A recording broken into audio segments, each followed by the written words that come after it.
నమస్తే, welcome to prime health. So epilepsy అంటే fits సాధారణంగా గత కాలంలో చాలామందికి ఫిట్స్ వచ్చేది, బట్ నివారణ చర్యలు చాలామందికి తెలిసి ఉండకపోవచ్చు. బట్ ఈ మధ్య కాలంలో జనరల్గా డాక్టర్స్ కూడా చాలా ఎక్కువ కేసెస్ ట్రీట్ చేస్తున్నారు. చాలామంది దాన్ని తగ్గించుకొని కూడా హ్యాపీ లైఫ్ లీడ్ చేస్తున్నారు. అయితే అసలు చాలామందికి తెలియని విషయం ఏంటంటే ఫిట్స్ అనేది అసలు నిజంగా ఎందుకు వస్తుంది, ఒకవేళ వస్తే మనం ట్రీట్మెంట్ ఎలా తీసుకోవాలని కానీ, లేదా అంటే జెనెటికల్గా ఒకవేళ మన పేరెంట్స్కో వాళ్ళ ఫాదర్స్కో ఉన్నట్లయితే మనకు వస్తుందా, ఇలాంటి చాలా డౌట్స్ ఉంటాయి. లేదా రాకుండా ఉండాలంటే ఏం చేయాలి, ఇలాంటి చాలా రకాల డౌట్స్ ఉంటాయి. బట్ చాలామంది ఏంటంటే దానికోసం డాక్టర్ దగ్గర వెళ్ళడానికి ఇష్టపడకుండా ఉంటారు. కాబట్టి సో ఈరోజు మనం ఆ టాపిక్ గురించి డిస్కస్ చేద్దాం. సో ప్రస్తుతం మనతో పాటు స్టూడియోలో ఉన్నారు డాక్టర్ అశ్విని గోలి గారు, consultant neurologist at TX hospital Uppal, Hyderabad. So ఈరోజు ఆవిడతో మాట్లాడి కంప్లీట్గా ఈ ఎపిలిప్సీ గురించి అండ్ దానికి వస్తే ఒకవేళ ఎలాంటి ట్రీట్మెంట్ ఉంటుంది, లేదా రాకుండా ఉండాలంటే ఏం చేయాలి, ఇలాంటి అన్ని మాట్లాడదాం. ఒకవేళ మీకు కనుక దీనికి సంబంధించి ఏమైనా డౌట్స్ ఉన్నట్లయితే స్క్రీన్ మీద కనిపిస్తున్న నెంబర్స్కి కాల్ చేసి డాక్టర్ గారితో మాట్లాడచ్చు. నమస్తే అండి. నమస్తే అండి, వెల్కమ్ అండి అశ్విని గారు.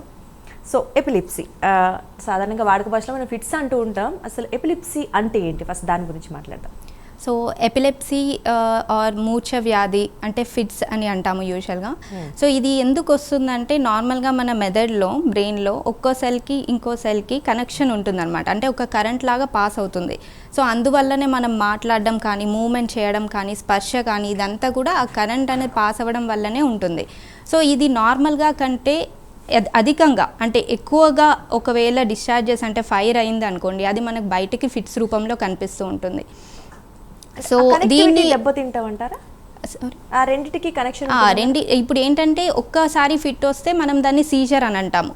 కానీ ఎపిలెప్సీ అని ఎప్పుడు అంటామంటే 2 లేదా అంతకంటే ఎక్కువ ఫిట్స్ వస్తే అప్పుడు మనం ఎపిలెప్సీ అని అంటాము. అందులోనూ మళ్ళీ కొందరికి జ్వరం మీద ఫిట్స్ వస్తాయి, ఇంకొందరికి బాడీలో షుగర్ లో అవ్వడం వల్ల, లేకపోతే సోడియం లో అవ్వడం వల్ల ఫిట్స్ వస్తాయి. వాటిని మనం ఎపిలెప్సీ అని లేబుల్ చేయము. సో సాధారణంగా కొన్ని సిచువేషన్స్ వల్ల వచ్చే ఫిట్స్ అంటాం. అవునండి, ఎలాంటి కారణాలు, ఇలాంటి ట్రీటబుల్ కండిషన్స్ లేకుండా వచ్చే ఫిట్స్ ని మనం ఎపిలెప్సీ అని లేబుల్ చేస్తాం. అంటే సాధారణంగా ఇప్పుడు మీరు మెన్షన్ చేసినట్టు ఎపిలిప్సీ కాకుండా నార్మల్ ఫిట్స్ కూడా కొంతమందికి వస్తుంటాయి అన్న, లైక్ షుగర్ వల్ల అవ్వచ్చు అండ్ ఫీవర్ వల్ల. సో మరి అలాంటివి ఎందుకు వస్తే, ఆ సిచ్యువేషన్ లో ఎందుకు వస్తుంది అంటారు? అంటే ఇప్పుడు చిన్నపిల్లల్లో చూసుకున్నట్లయితే మనకు బాగా చిన్నపిల్లల్లో బాగా హై ఫీవర్స్ వస్తాయి కదా, జ్వరం మీద ఫిట్స్ వస్తూ ఉంటాయి. సో వీళ్ళల్లో ఎందుకు వస్తాయంటే అప్పుడు ఎదిగే బ్రెయిన్ అనమాట అది. సో ఎదిగే బ్రెయిన్ అంటే కొంచెం ఇమ్మెచ్యూర్ ఉంటుంది. సో ఆ బ్రెయిన్ హై ఫీవర్ ఉన్నప్పుడు కొన్ని ఇలా ఎక్సెసివ్ డిశ్చార్జెస్, ఫైరింగ్ అనేది ఎక్కువ అవ్వడం వల్ల వాళ్ళకి ఫిట్స్ వస్తూ ఉంటుంది. సో ఇంకొందరిలో ఏంటంటే షుగర్ లో అయిపోవడం వల్ల, అంటే బ్రెయిన్ సెల్స్కి షుగర్ తక్కువ అయిపోవడం వల్ల అలా కూడా ఫిట్స్ వస్తూ ఉంటాయి అనమాట. కొందరికి ఆల్కహాల్ ఎక్కువ తీసుకున్నా కానీ ఫిట్స్ రావచ్చు. అలాగే బాగా అలవాటు ఉండి బాగా రోజు తాగే వాళ్ళు సడన్ గా ఆపేసినా కానీ ఫిట్స్ వచ్చే రిస్క్ ఉంది. సడన్ గా ఆపేస్తే కూడా వస్తుంది. సడన్ గా ఆపేస్తే కూడా మాకు నరాలు లాగుతున్నట్టు ఉంటుంది, లైక్ ఎలాగా ఉంటుంది. ఎక్కువ మోతాదులో తీసుకున్నా కానీ వచ్చే రిస్క్ ఉంటుంది. అలాగే బాగా అలవాటు ఉండి ఈవెన్ టాడీ కళ్ళు తాగుతారు కదా, అది కూడా ఎక్కువగా తీసుకొని డైలీ ఎన్నో ఇయర్స్ నుండి తీసుకున్న వాళ్ళు సడన్ గా ఆపినా కానీ ఫిట్స్ వచ్చే రిస్క్ ఉంటుంది. ఓకే, సో అంటే మనం కండిషన్ అది బాడీ బేర్ చేయలేని సిచ్యువేషన్ వచ్చినప్పుడు చాలా కారణాలు ఉంటాయంటారు. ఓకే, మరి సాధారణంగా ఇప్పుడు ఈ ఫిట్స్ ఉన్నాయి కదా మీరు చెప్పిన, ఏవైతే నార్మల్ ఫిట్స్ అంటారు, ఎపిలిప్సీ కాకుండా సాధారణమైన నార్మల్ ఫిట్స్ ఉన్నాయి కదా కొన్ని సిచ్యువేషన్స్ వల్ల వచ్చాయి, మరి ఇవి అలాగే కంటిన్యూ అవుతూ ఉంటాయా అంటే లైఫ్ టైం వరకు? లేదండి, ఇవి యూజువల్గా ట్రీటబుల్ కండిషన్స్ అనమాట. సో వీటికి మనము సిచ్యువేషన్ బట్టి, అంటే ఎందువల్ల వచ్చిందనే దాన్ని బట్టి ఒక 3 నుండి 6 నెలల వరకు ట్రీట్మెంట్ ఇస్తే సరిపోతుంది. వీళ్ళకేం లైఫ్ లాంగ్ ట్రీట్మెంట్ అవసరం ఉండదు. అంటే మెడిసిన్ వాడాల్సి ఉంటుందా? అవునండి, 3 to 6 months ఒక ట్రీట్మెంట్ ఇస్తాము, సరిపోతుంది వాళ్ళలో.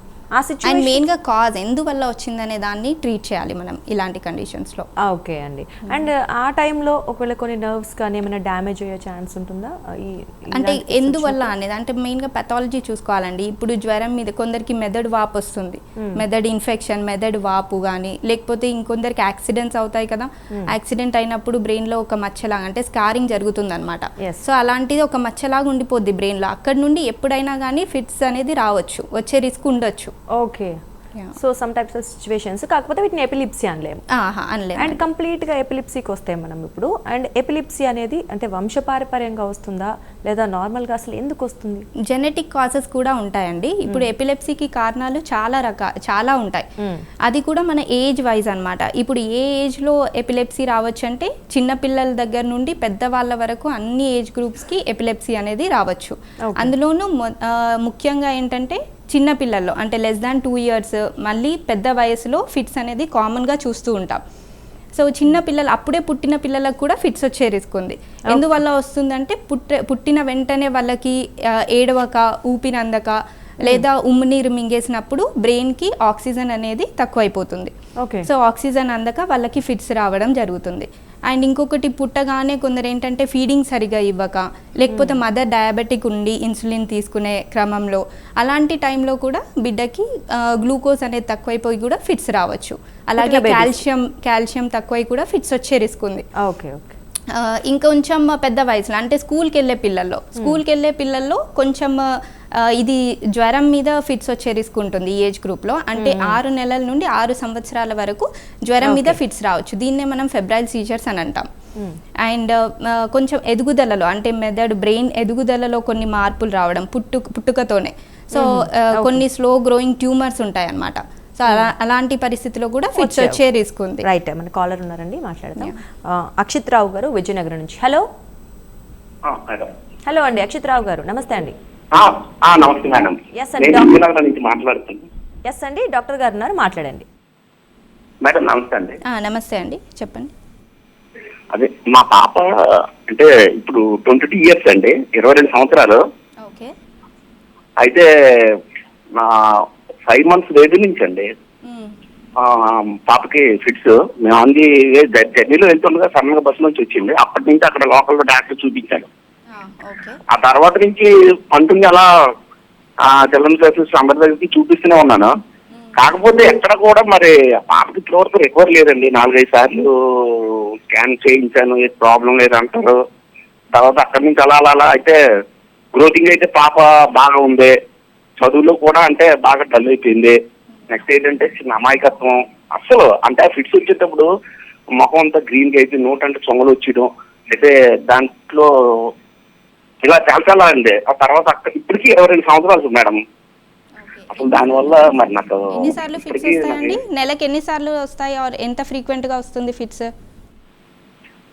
అంటే ఇప్పుడు ఒక 4 years 5 years నుంచి అంటే రావట్లేదండి. ముందైతే అలా కంటిన్యూ అలా 2-3 సార్లు ఐసీలో 1 month 2 months వరకు నేను ఉంచేసే పరిస్థితులు కూడా వచ్చాయి. ఆ తర్వాత ఇప్పుడు వైజాగ్ డాక్టర్ వెంకటేశ్వర్లు గారి తీసుకెళ్తే ఇప్పుడు ప్రజెంట్ ఏంటంటే 3 years కంటిన్యూ మెడిసిన్ వాడండి, మీకు తగ్గుద్ది అని అన్నారు. నేను 6 years నుంచి వాడుతున్నాను. కానీ జస్ట్ ఇలా కోర్స్ ఆపాలంటే మళ్ళీ వెంటనే వచ్చేస్తుందండి. ఓకే ఓకే అండి. సో ఇందులో ఏంటంటే మనము ఫస్ట్ అంటే జ్వరం మీద మొదలైందా అండి? జ్వరం మీద ఫిట్స్ వచ్చినాయా? ఏం లేదండి, మామూలుగా 5 months బేబీ. ఓకే. ఎదుగుదల ఎలా ఉందండి పాపది? గ్రోత్ అయితే ఫుల్ గా అండి. తెలివితేటలు బాగున్నాయా? అదే కొద్దిగా అంటే ఒక్కొక్క టైంలో రోజుకి 8 సార్లు 9 సార్లు కూడా వచ్చేసేదండి ఫిట్స్. దానివల్ల అమ్మాయి అంటే చూసే వాళ్ళకి అయితే బాగానే ఉంటది, కానీ పరిస్థితి ఏంటంటే కొద్దిగా చైల్డ్ మెంటాలిటీ. Okay okay. ఇప్పుడు అమ్మాయి ఏంటంటే పెళ్లి వయసు వచ్చింది. నేను ఎటు పాల్పోయిన పరిస్థితి నాదైతే అంత మాత్రం ఏం చేయాలనేది డాక్టర్ వెంకటేశ్వర గారు అయితే వాల్పరిన్ క్రోన్ 300 వాడమన్నారండి. Next Lamitor DT 50. ఓకే. ఇప్పుడు 5 సంవత్సరాల నుండి ఫిట్స్ రావట్లేదా అండి? 5 సంవత్సరాల నుంచి రాలేదు అనేసి డాక్టర్ గారు దగ్గరికి తీసుకెళ్తే వాళ్ళు అంటే గ్రాడ్యువల్ గా కోర్స్ తగ్గించారండి. అంటే మార్నింగ్ 50 ఈవినింగ్ 50 లామిటర్ DT 50 వేసేవాడిని అండి. మార్నింగ్ 50 ఈవినింగ్ 25, ఈవినింగ్ 50 మార్నింగ్ 25 వేయమన్నారు. ఓకే అని చేశాను. తర్వాత ఇంకా గ్రాడ్యువల్ అలా తగ్గించుకురామనేసి అంటే ఉదయం 25 ఈవినింగ్ 25 అది మాత్రం వాల్పరిన్ క్రోన్ అనేది 200కి వచ్చానండి. ఇది ఇలా కంటిన్యూ చేసి ఎప్పుడైతే 25కి వచ్చానో మళ్ళీ స్టార్ట్ అయిపోయిందండి. రీసెంట్లీ 1 year బ్యాక్ మళ్ళీ వచ్చింది. నాకు భయం వేసి మళ్ళీ కంటిన్యూ చేశాను. నేను కూడా వెళ్ళని అవ్వలేదు డాక్టర్ గారి దగ్గరికి. Okay. ఏంటంటే శాశ్వత మార్గం ఏం లేదు. ఇప్పుడు 22 సంవత్సరాల నుంచి అది కంటిన్యూ ఈ టాబ్లెట్స్ మీద చాలా ఇదైపోతుంది. దానికి ఇంకేమైనా మార్గం ఉందా అనేసి. ఓకే, ఇప్పుడు కొన్ని రకమైన ఫిట్స్ ఏంటంటే తరచుగా వస్తూ ఉంటాయి. అంటే కొందరికి రోజుకి ఒక 3-4 సార్లు అంతకంటే ఎక్కువ కూడా రావచ్చు. సో వాటిని అలా వచ్చే ఫిట్స్ ఏంటంటే యూజువల్గా ఫోకల్ సీజర్స్ అని ఉంటాయి. సో అవి తరచుగా ఎక్కువ సార్లు వస్తూ ఉంటాయి అన్నమాట. అందులోనూ చాలా రకాలు ఉంటాయి మళ్ళీ, frontal lobe epilepsy, temporal lobe epilepsy, occipital lobe epilepsy అని. సో ఇందులో మనం మందులు పెట్టి చాలా వరకు కంట్రోల్ తీసుకురావచ్చు. కానీ ఒక 20 నుండి 30% మందికి ఎన్ని మందులు పెట్టినా కానీ కంట్రోల్ అనేది ఉండకపోవచ్చు. ఇలాంటి వాళ్ళకి సర్జరీ ఆప్షన్ కూడా చేస్తామన్నమాట. అంటే ఎవాల్యుయేట్ చేసి ఎక్కడ ఎంఆర్ఐలో ఏంటి ప్రాబ్లం ఉంది అని తెలుసుకొని డీటెయిల్డ్ ఎంఆర్ఐ చేస్తారు, 3 టెస్ట్ల ఎంఆర్ఐ అని. సో డీటెయిల్గా చేసి మళ్ళీ వీడియో ఈఈజీ చేసి కొన్ని ప్రీ సర్జికల్ ఎవాల్యుయేషన్ అని ఉంటుంది. సో అది చేసి ఏమన్నా సర్జరీతో ఏమన్నా దాన్ని కంట్రోల్ చేయొచ్చా అనేది చూసుకోవచ్చు. ఇంకొన్నిసార్లు ఏంటంటే మనం మందులు ఎప్పుడైతే 3 నుండి 5 సంవత్సరాల వరకు ఒక్క ఫిట్ కూడా రాలేదు, అప్పుడు మందులు చిన్నగా తగ్గించి ఆపడానికి ప్రయత్నం చేస్తాం. అలాంటి టైంలో ఒకవేళ మళ్ళీ ఫిట్ వస్తే మళ్ళీ పాత డోసెస్ అంటే డోసెస్ పెంచాలన్నమాట. అంటే డోస్ సరిపోలేదు కాబట్టి మళ్ళీ పెంచాల్సి వస్తుంది. సో మినిమం ఒక 3 to 5 years ఖచ్చితంగా ఒక్క ఫిట్ కూడా రాకుండా ఉంటే అప్పుడు మనం తగ్గించి చూడొచ్చు. ఓకే అనమాట, రైట్. మరో కాలర్ రెడీగా ఉన్నారండి, రాణి గారు ఉయ్యూరు నుంచి. హలో అండి. నమస్తే మేడం. నమస్తే. నమస్తే. మా పాపకి 6వ నెలలో ఫిట్స్ వచ్చింది మేడం. అప్పటి నుంచి మందులు వాడుతున్నాము, లెవీ పిల్లు అవి. ఎన్ని సంవత్సరాలు? పాపకి ఇప్పుడు 9 years వచ్చినాయి మేడం. మొన్న 13వ తారీఖు 9 years వచ్చినాయి. ఓకే, 6 నెలల వయసులో ఉన్నప్పటి నుండి వస్తుందా అండి ఫిట్స్? అవును మేడం. లెవీ పిల్లు వాడాము స్టార్టింగ్ లో. ఇప్పుడు బ్రెవీ పిల్లు అవి వాడుతున్నాము. కాంపా, బ్రెవీ పిల్లు, క్లోబాజియం ఈ 3 వాడుతున్నాం మేడం. అయితే కంట్రోల్లోకి రావట్లేదు. ఫిట్స్ ఎర్లీ మార్నింగ్ బాగా పిల్ల పడిపోతుంది. ఏదన్నా సడన్ గా ఏదైనా ఫేస్ కి ఏదన్నా క్లాత్ తగిలినా, హ్యాండ్ తగిలినా జస్ట్ ఊరికి టచ్ అయితే చాలు మేడం, పడిపోతుంది పాప. అది అంటే మెడిసిన్ వాడుతూనే ఉన్నాం కానీ కంట్రోల్లోకి రావట్లేదు, అందుకనే కాల్ చేశాను మేడం. అంటే జర్క్స్ వస్తున్నాయా, ఇలా ఉలిక్కి పడినట్టు కానీ అలా ఏమన్నా వస్తుందా? అవును మేడం, లెగ్స్ జాడిచ్చినట్టుగా అంటుంది మేడం పాప. ఓకే, ఇవి ఉదయం ఎక్కువ వస్తుందా అండి జర్క్స్ రావడం? Early morning compulsory madam. 3 times tiffin breakfast చేసే లోపు 3 times కంపల్సరీ వస్తుంది మేడం. ఓకే, ఇది 6 సంవత్సరాలు అప్పుడు మొదలైందా అండి? ఎప్పుడు మొదలైంది మేడం? బేబీ పుట్టినప్పుడు ఏడ్చింది కానీ బాక్స్ లో పెట్టారు, ఒక 10 days తర్వాత ఇచ్చారు. అయితే 6th month అన్నప్రాసన అయిన నెక్స్ట్ డే ఫిట్స్ లాగా వస్తే, ఒక సెకండ్ లోపే వస్తే ఇంకా madam Vijayawada madam neurologist madam consult అయితే మేడం దగ్గర నుంచి 6 నెలల నుంచి కంటిన్యూ చేస్తానే ఉన్నాము. ఓకే, డోసు 2.25 ఇప్పుడు ప్రజెంట్ 3 వాడుతున్నాం మేడం. 3 ml వాడుతున్నాము బ్రెవీ పిల్లు. అయితే అది కంట్రోల్లోకి అయితే రావట్లేదు మేడం. అది ఏం చేయాలనేది తెలియట్లేదు మాకు, అందుకని కన్సల్ట్ అయ్యింది. ఓకే అండి. సో ఇప్పుడు ఇన్ని అంటే 3 రకాల ఫిట్స్ మందులు వాడినా కానీ కంట్రోల్ రావట్లేదు అంటే వీళ్ళల్లో కొంచెం డీటెయిల్డ్గా ఎవాల్యుయేట్ చేయాలి ఎందుకు వస్తుంది ఫిట్స్ అనేది. కొందరిలో ఏంటంటే పుట్టగానే ఇప్పుడు తను చెప్పినట్టుగా పాప ఏడవలేదు. సో ఏడవనప్పుడు ఏంటంటే మెదడుకి ఆక్సిజన్ సప్లై అనేది తక్కువ అయిపోతుంది. అప్పుడే బ్రెయిన్లో కొంచెం స్కారింగ్ అనేది జరుగుతూ ఉంటుంది, అంటే గ్లయోసిస్ అంటాం మేము. సో అంటే ఒక మచ్చలాగా ఉంటుంది అనమాట. సో అలాంటి వాళ్ళకి మళ్ళీ ఫిట్స్ వచ్చే రిస్క్ ఉంటుంది. ఎన్ని మందులు పెట్టినా కానీ ఫిట్స్ కంట్రోల్ అవ్వకపోవడము, ఇలా సడన్గా హఠాత్తుగా పడిపోవడము ఇలాంటివి జరుగుతూ ఉంటాయి. సో వీళ్ళకి ఏంటంటే వేరే రకమైన మందులు ఉన్నాయి, ఇప్పుడు చాలా ఉన్నాయి మందులు. సో మందుల ఈ మెడిసిన్సే మనం కొన్ని అడ్జస్ట్ చేసి పెట్టాలన్నమాట, అది కరెక్ట్ డోసింగ్లో ఇవ్వాలి. ఓకే, అంటే పర్టికులర్గా తన కేస్ స్టడీ కంప్లీట్గా చేసిన తర్వాత ఇప్పుడు డీటెయిల్గా ఎవాల్యుయేట్ చేసిన తర్వాత, ఎంఆర్ఐ డీటెయిల్గా చూసిన తర్వాత వాళ్ళకి వేరే రకమైన మందులు ట్రై చేయాల్సి వస్తుంది. ఓకే అండి, రైట్ అండి. మరో కాలర్ కూడా ఉన్నారు, సాయిరామ్ హైదరాబాద్ నుంచి. హలో అండి, సాయిరామ్ గారు. మేడం గారు నమస్తే. నమస్తే అండి, డాక్టర్ గారు ఉన్నారు, మాట్లాడండి. మేడం గారు నమస్తే అండి, నా పేరు సాయిరామ్ అండి. నమస్తే అండి. నాకు ఫస్ట్ 15 years అప్పుడు, ఇప్పుడు నా ఏజ్ 42. హలో, ఓకే చెప్పండి. ఫస్ట్ నాకు 15 years అప్పుడు ఒకసారి ఫిక్స్ వచ్చింది నిద్రలో. ఓకే, నిద్రలో వచ్చింది. అర్ధరాత్రి సడన్ గా లేచి పెద్దగా పడిపోయానంట. తర్వాత ఎప్పుడు వచ్చింది మళ్ళీ? మళ్ళీ ఒక 2 years బ్యాక్ తర్వాత మళ్ళీ వచ్చింది. ఇట్లా కంటిన్యూస్ గా 2 years ఒకసారి వస్తుంటే పట్టించుకోలేదు మేము. మళ్ళీ తర్వాత 3 months ఒకసారి వచ్చింది. ఓకే. ఇక మదర్ ఏం చెప్పారంటే అక్కడికి చూపించారు. మా ఫ్రెండ్ ఒక అతను చెప్పాడు, డాక్టర్ జయమూర్తి గారు ఉన్నారండి, care hospital. Okay.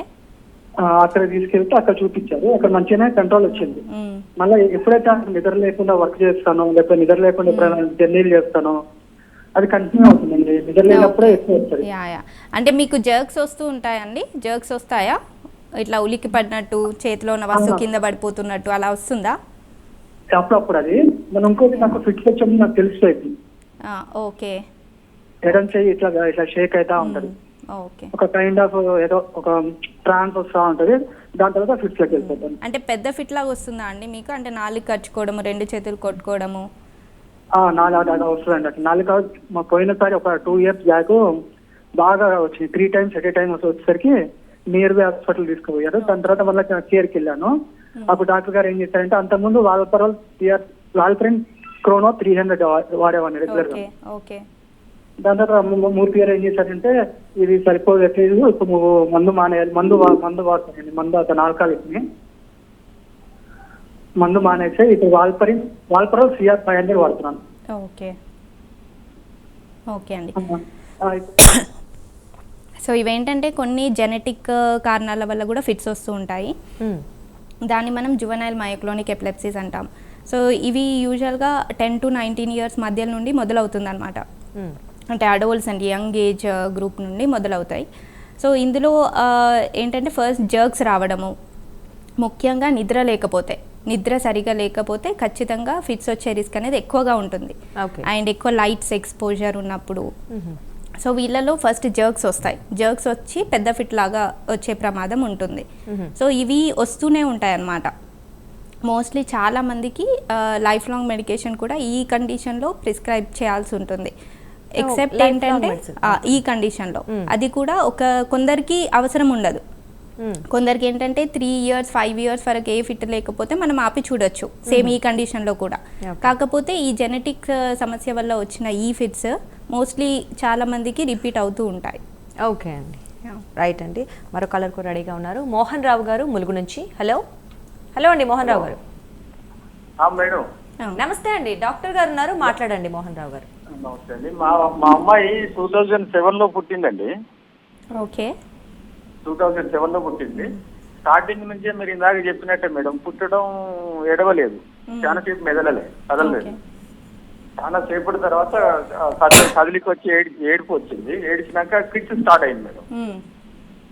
Fits start అయినాక వరంగల్ MGM తీసుకపోయి ఒక 15 days వాళ్ళ ఐసీలో ఉంచినాం మేడం. ఓకే. ఐసీలో ఉంచినాక తీసుకొచ్చినాక ఒక 5 years వరకు లేదు మేడం. 5 years నుంచి మళ్ళీ స్టార్ట్ అయింది మేడం. ఓకే. మేము న్యూరో కేర్లకు తిరుగుతూనే ఉన్నాం మేడం, మెడిసిన్ వాడుతూనే ఉన్నాం. బ్రెయిన్ లో ఒక మచ్చ వచ్చిందని అంటాను మేడం. ఈ మెడిసిన్ వాడతాను, మచ్చ తగ్గుతలేదు, మామూలుగా వస్తూనే ఉంది మేడం. ఓకే. సో అదే అండి, ఇప్పుడు ఏంటంటే ఇలాంటి వాళ్ళలో కొంచెం స్కారింగ్ అనేది అవుతుంది బ్రెయిన్లో. సో అదే ఒక మచ్చ వస్తుందని అంటాం కదా అలా. సో అలాంటి వాళ్ళకి ఫిట్స్ అనేది వస్తూనే ఉంటాయి. మనం మందులు ఎన్ని పెట్టినా కానీ కొందరికి ఒక 20% మందికి కంట్రోల్ ఉండకపోవచ్చు. ఓకే. సో ఇలాంటి వాళ్ళకు కూడా మనము వేరే కొత్త అడ్వాన్స్డ్ టెక్నిక్స్ అనేది చాలా వచ్చినవి. అండ్ అవి ఆల్రెడీ చేస్తున్నాము. వేగల్ నర్వ్ స్టిమ్యులేషన్ అని చేయొచ్చు.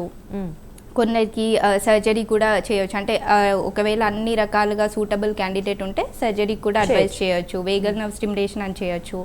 సో అలా వేరే కొత్త మోడర్న్ పరికరాలతో మనం కంట్రోల్ చేసుకోవచ్చు దీన్ని, ఒకవేళ మందులతో కంట్రోల్ అవ్వకపోతే. అండ్ తర్వాత కూడా ఒకవేళ మీరు అన్నారు ఇందాక సర్జరీ చేయొచ్చు అన్నారు. అండ్ సర్జరీ చేసిన తర్వాత కూడా మెడికేషన్ కావచ్చు. సర్జరీ చేసిన తర్వాత ఏంటంటే కొందరికి ఈ మందులు ఇంత వాడేది కొంచెం తగ్గుతుంది. అంటే మినిమల్ డోసేజెస్తో మనం కంట్రోల్లో పెట్టుకోవచ్చు. కానీ డైలీ ఇన్నిసార్లు ఫిట్స్ వచ్చేవి అవి కొంచెం తగ్గుతాయి అన్నమాట. అంటే లెస్ ఫ్రీక్వెంట్గా వస్తాయి. కొంతమందికి అసలు కంప్లీట్గా కూడా రాకుండా ఉండొచ్చు. ఓకే, రైట్ అండి. మరో కాలర్ కూడా ఉన్నారు, చిన్నమ్మ నాయుడు గారు. హలో అండి. నమస్తే మేడం. నమస్తే అండి చిన్నమ్మ నాయుడు గారు, డాక్టర్ గారు ఉన్నారు, మాట్లాడండి. డాక్టర్ మేడం గారు. మేడం గారు చెప్పండి. మా అబ్బాయి పుట్టుకలో వచ్చింది మేడం, తను 2010లో పుట్టాడు. పుట్టుకలో వచ్చింది, తర్వాత 5 years తర్వాత వచ్చింది. ఇప్పుడు ఆ అబ్బాయికి 15 ఏళ్ళ టైంలో మొన్న సంక్రాంతి నుంచి ఇప్పటికి 5 times వచ్చింది సార్. Okay okay. సో ఇప్పుడు అంటే మందులు వాడినా కానీ వస్తుందా అండి? లేదు మేడం, చిన్నప్పుడు 5 years స్టార్టింగ్ పుట్టినప్పుడే వచ్చింది. తర్వాత ఆ పుట్టిన హాస్పిటల్లో చూపించారు, ఒక 5 సంవత్సరాల వరకు లేదు. ఓకే. మళ్ళీ 5 సంవత్సరాలకు ఒకసారి వస్తే అప్పుడు ఒకసారి చూపించాం, అప్పుడు కొంత ఒక డాక్టర్ చూశారు, తర్వాత లేదు. ఇప్పుడు అబ్బాయి 10th class, ఈ సంవత్సరంలో ఎక్కువ సార్లు 5 సార్లు వచ్చింది మేడం. ఇప్పుడు ఈ టైంలో మెడిసిన్ వాడుతున్నాం, ఒక 20 days ఇచ్చారు. సో మళ్ళీ వచ్చింది కాబట్టి ఖచ్చితంగా మందులు వాడాల్సి ఉందండి, మందులు వాడాలి. సో మందులు వాడితేనే అది కంట్రోల్లోకి వస్తుందండి. అందులో తనకి అబ్బాయికి నీట్గా తెలిసిపోతుంది మేడం. 2 చిటికలు వేను పక్కనే లాగేస్తుంటది, ఆయన ముందుగా తెలిసిపోయి చెప్పేస్తుంది, నాన్న వచ్చేస్తుంది గాడి అని. ఓకే.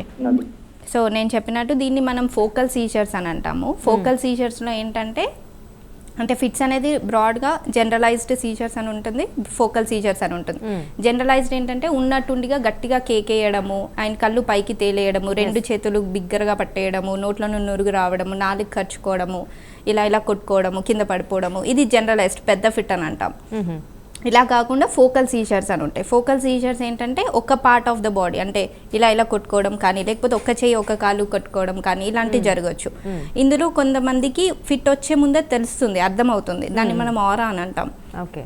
అదేంటంటే కొందరికి ఇక్కడ కడుపులో నుండి ఏదో పైకి వస్తున్నట్టు, ఆర్ ఈ సంఘటన ఇదివరకు ఎప్పుడో అయ్యింది అని అనిపించడము, కొందరికి కంటి చూపు బ్లాక్అవుట్ అయిపోవడము, లేకపోతే కండ్ల ముందు ఏదో వస్తున్నట్టు, ఇంకొందరికి తల తిరగడం, కొందరికి తిమ్మిర్లు రావడం, కొందరికి వేళ్ళ దగ్గర నుండి తిమ్మిరి రావడము. సో ఇలాంటి సూచనలు వస్తాయి. సో దట్ వాళ్ళు అలర్ట్ అవుతారనమాట. ఓకే. అలా వచ్చిన తర్వాత ఏం చేస్తారు, సడన్గా బొమ్మలాగా ఉండిపోతారు, అంటే కన్ఫ్యూజ్డ్గా ఇలా చూడడము, స్ట్రక్ అయిపోతూ ఉంటారు. అండ్ చేతులు ఇలా అనడము, లేదా బట్టలు సదురుకోవడము, ఏదో నములుతున్నట్టు, గుట్కేస్తున్నట్టు, ఇలాంటివి వస్తూ ఉంటాయి. ఇవి ఫిట్స్ అని ఎవరు కూడా గుర్తించరు చాలా మంది, ఎందుకంటే ఇవి ఇలా కొట్టుకోవడం అది ఉండదు, కొంచెం స్ట్రక్ అయిపోతున్నట్టుగా ఉంటుంది. ఈ రకమైన ఫిట్స్ దీన్ని కాంప్లెక్స్ పార్షియల్ సీజర్స్ అని అంటాం. సో ఈ రకమైన ఫిట్స్కి మనము ఈ ఫోకల్ సీజర్స్కి వేరే రకమైన మందులు ఉంటాయి. సో అవి పెడితే ఇవి బాగా కంట్రోల్. ఈ 2 types ఆఫ్ ఫిట్స్ ఉంటాయి జనరల్గా. అండ్ ఇంకొక థింగ్ ఏంటంటే సాధారణంగా చాలా మందికి పేరెంట్స్కి ఉన్నదనుకోండి ఒకవేళ వాళ్ళ జెనెటికల్గా, అండ్ వీళ్ళకి రాకుండా ఉండాలంటే, అంటే ఇప్పటి వరకు వీళ్ళకి రాలేదు అండ్ రాకుండా ఉండాలంటే ఏమైనా ప్రికాషన్స్ ఉంటాయా, లేదంటే మనం ఏమైనా టెస్ట్ చేసి వీళ్ళకి ఫిట్స్ వచ్చే అవకాశం ఉందని, లేదా రాకుండా ఉండడానికి ఏమైనా చేయడానికి ఉంటుందంటారా? ఇందులో ఏంటంటే కొన్ని జెనెటిక్ కారణాల వల్ల వచ్చే ఫిట్స్ పేరెంట్స్కి ఉంటే, అంటే మదర్కి కానీ ఫాదర్కి కానీ ఉంటే పిల్లలకు వచ్చే రిస్క్ అనేది ఉంటుంది. కాకపోతే అది వెరీ రేర్ అండి, చాలా తక్కువ శాతం ఉంటుంది రిస్క్ ఫ్యూచర్లో కిడ్స్లో వచ్చే రిస్క్. సో ఇలాంటి వాళ్ళకి ఏంటంటే ఒకవేళ ఫ్యూచర్కి పిల్లలకు కూడా వచ్చింది అనుకోండి, వాళ్ళకి మళ్ళీ ఎవాల్యుయేట్ చేయాలి. జెనెటిక్ పరీక్షలు ఉంటాయి, జెనెటిక్ పరీక్షలు చేయొచ్చు, MRI, EEG ఇలాంటి పరీక్షలు కూడా చేయొచ్చు. కానీ వాళ్ళకి పిల్లలకు వచ్చినా కానీ మనం మందులతో వాటిని కంట్రోల్లో పెట్టవచ్చు. ఓకే. అండ్ రాబోతుంది అనే మెయిన్గా జాగ్రత్తలు ఏం తీసుకోవాలి అంటే, ఎప్పుడు కానీ లేట్ నైట్స్ పడుకోకూడదు, అంటే ఎక్కువ నిద్ర లేకుండా ఉండకూడదు, స్ట్రెస్ఫుల్ లైఫ్ ఉండొద్దు.